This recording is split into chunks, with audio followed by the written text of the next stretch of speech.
gym ਜਿਉਂਦਿਆਂ ਨੂੰ ਕਾਨੂੰ ਮਾਰਨਾ ਏ,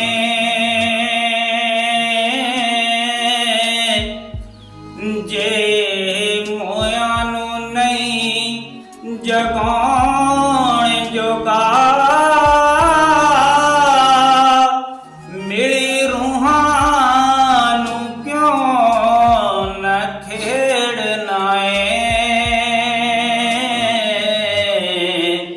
ਜੇ ਵਿਛੜੇ ਨਹੀਂ ਮਲਾਉਣ ਜੋਗਾ ਤੇ ਬੂਹੇ ਆਏ ਸਵਾਲੀ ਨੂੰ ਕਿਉਂ ਝਿੜਕੇ, ਜੇ ਪੱਲਿਓਂ ਨਹੀਂ ਖੈਰ ਪਾਉਣ ਜੋਗਾ